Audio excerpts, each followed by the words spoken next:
Welcome back. Today I want to use our diagram language to try to create a data type that expresses the concept of containing some part of a larger piece of information.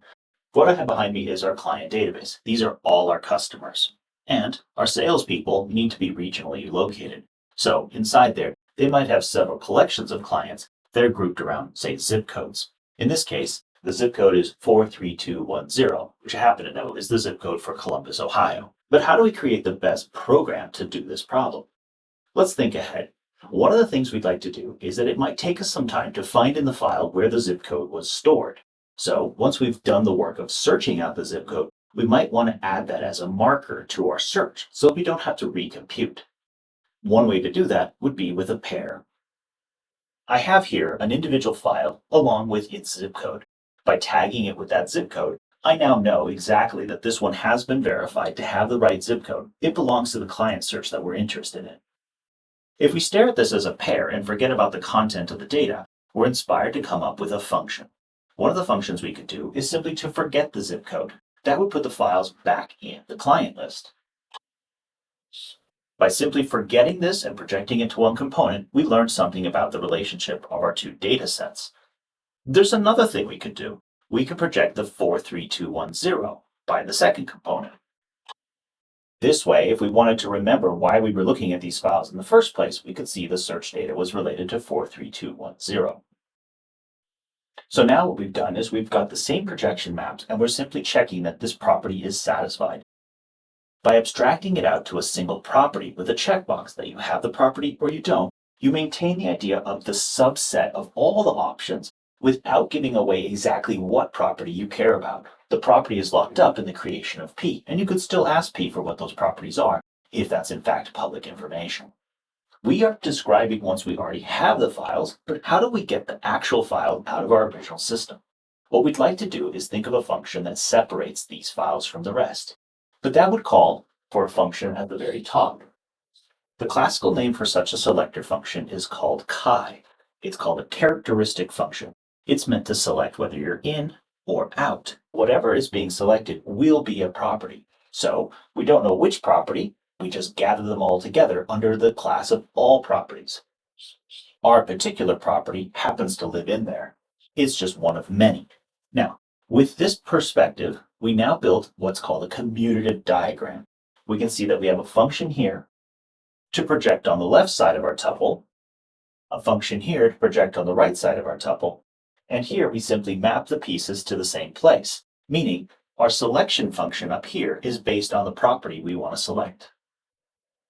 Once I move the file up here, if I was to ask the selector function, it should only assign it to the same places that have checkboxes down here. Otherwise, we won't have an equation. We won't have a commutative diagram.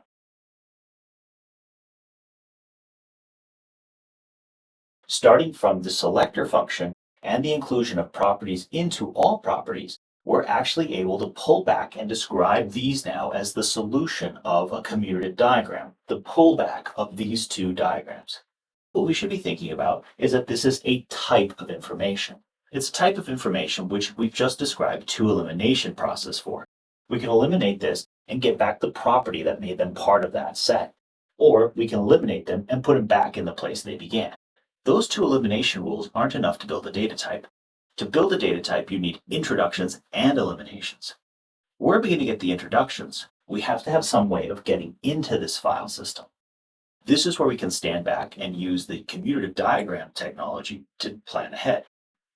If we see, there are two functions that are permanently there. Every property is part of all properties, so that function will never change. The selector function, the characteristic function, is the other function we can plan for. We can plan that for any property, we can characterize the ones that are having that property as the ones we want. So what we have are the ingredients of a pullback diagram. Let's clear the board and see how we reconstruct the files we want from that information. So let's stand back and see where we really start. We start with our entire client database, and then we have a property, the query of the clients that we want to study. That gives us a particular property inside of all the possible properties. But we also can specify the characteristic function, the map that tells us whether the file has or doesn't have that property. There's work to computing chi and p. For any particular file, we'd have to scan to see if it matches the properties of our query. That's the computation that will happen for any particular file. But right now what we want to do is design the data type that will be the results, the files that do have this property. We've already seen one way to do this. We thought of ordered pairs, but they weren't just any ordered pairs. They were ordered pairs where the first value and the second value were dependent on each other. And this was because they were part of a solution of a universal mapping property. They were the universal mapping property of a cone over these two arrows. In other words, we were looking at a pullback. We had two elimination rules. Whatever the data was for P, we could eliminate it and get back to the original files, or we could eliminate it and get back to evidence of the property. These left and right projection functions are the elimination rules of the data type of our pullback diagram. No data type exists without an introduction rule, and that we get from the universal property of this pullback diagram. So what we need is another cone in this picture. What we need is something like new data. If we have new data, it could be, for example, evidence of a new client. We'd add the file to the client, and we'd also, at that point, be able to run the chi test to see if that belongs with the property we have. If it has the property, then it'll also have a map to this P, because it can check that box. Once we have evidence of that, we can introduce new evidence to our lists. That introduction rule is how we create our lists.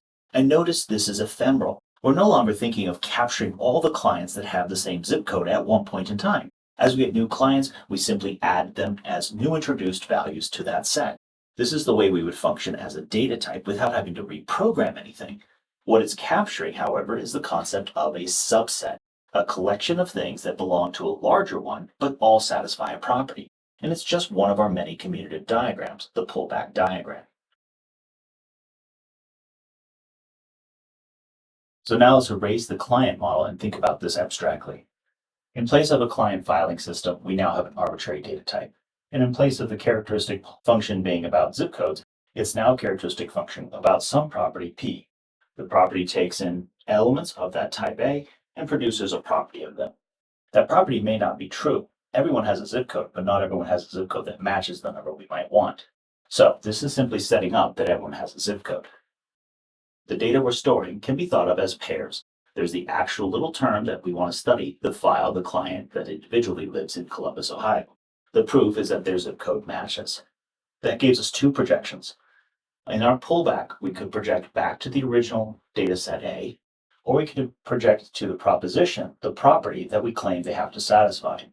This makes a commutative diagram. Going by this path and over is the same as going by this path. But only the things that actually exist as elements of this smaller set end up being here. These are the two elimination properties that we need to create the data type that is all the subset of clients with the property we're after.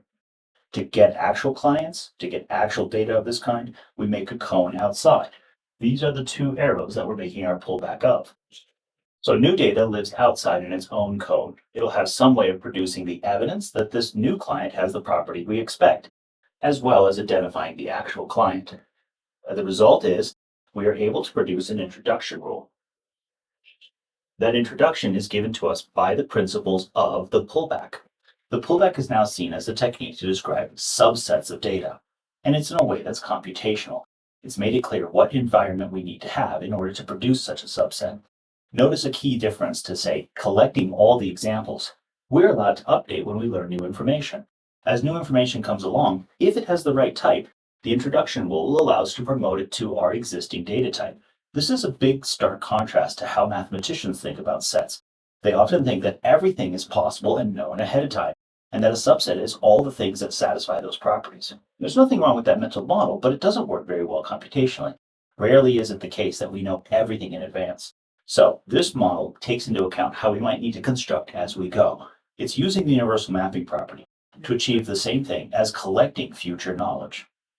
When we put that together with all our other flowcharts, we'll start to have really good complex language to model real-life problems.